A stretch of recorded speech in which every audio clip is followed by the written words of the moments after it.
ശങ്കറിൻ്റെ Indian 3 കണ്ടിറങ്ങിയിരിക്കുകയാണ്. Game changer കണ്ടില്ല even എന്നുള്ള ചോദ്യം നിങ്ങൾക്ക് ഉണ്ടാവും. ശങ്കറിൻ്റെ ഇന്ത്യനും ഇന്ത്യൻ 2 കൂടി പുതിയൊരു കുപ്പിയിലാക്കിയിട്ട് രാം ചരണിനെയും പിടിച്ച് അഭിനയിപ്പിച്ചാൽ ഞങ്ങൾക്ക് മനസ്സിലാവില്ല എന്ന് വിചാരിച്ചോ. You are very predictable mister Shankar. And ഇനി രാം ചരൺ എൻ്റെ മക്കളെ ഇതിനകത്ത് ആരാന്നുള്ളത് രാം ചരൺ തന്നെ അറിയുന്നുണ്ടാവില്ല. IAS ആണോ IPS ആണോ ഇലക്ഷൻ കമ്മീഷണറാണോ അതോ ഫോർമറാണോ അതോ ഇനി അയാൾ മറ്റേ മുഖ്യമന്ത്രിയാണോ അയാൾ എന്തോന്നട ഈ പടത്തിനകത്ത് എന്നുള്ളത് ഒരു പിടുത്തം എനിക്ക് കിട്ടിയിട്ടില്ല. അയാൾക്ക് പിടുത്തം കിട്ടിയിട്ടില്ല എന്നുള്ളത് ഏകദേശം മനസ്സിലായി.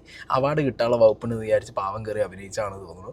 അടുത്തത് പറയാനുള്ളത് ഞാൻ ഈ തിരിഞ്ഞിരിക്കാനുള്ള കാരണമാണ് പടത്തിനകത്ത് ഇങ്ങനെ 2 ക്യാരക്ടേഴ്സ് ഉണ്ട്. ലാസ്റ്റ് തിയേറ്ററിൽ ഇതിൻ്റെ സെക്കൻഡ് ഹാഫിൻ്റെ ഒരു അവസാനമായപ്പോഴത്തേക്ക് എനിക്ക് ഈ അവസ്ഥയായിപ്പോയി. കാരണം സ്ക്രീനിൽ നോക്കാൻ പറ്റിയിട്ടില്ല. ഈ ഒരു അവസ്ഥ ആ ക്യാരക്ടറിൻ്റെ അതേ അവസ്ഥയായിപ്പോയി. എനിക്ക് നേരെ നോക്കാൻ പറ്റുന്നില്ല. സൈഡിക്കും നോക്കി സ്ക്രീനിലേക്ക് നോക്കണ്ട, വെറുത്തു പോയി. അതുകൊണ്ടാണ് ഇപ്പം ഇത് മാറണമില്ല. ശങ്കർ ഇതിന് ഉത്തരവാദിത്തം പറയണം. ഇനി അടുത്ത പറയാനുള്ളത് ചുമ്മാ ഒരു സിനിമ എന്നുള്ളതിനപ്പുറം ഇതിനെക്കുറിച്ച് എനിക്ക് വേറൊന്നും പറയില്ല. പിന്നെ ദേഷ്യം കൺട്രോൾ ചെയ്യാൻ വേണ്ടിയിട്ട് ഈ പടത്തിനകത്തൊരു ടിപ്പ് പറയുന്നുണ്ട്. ആ ടിപ്പ് ഞാനിവിടെ പ്രയോഗിക്കുകയാണ് ഗൈസ്.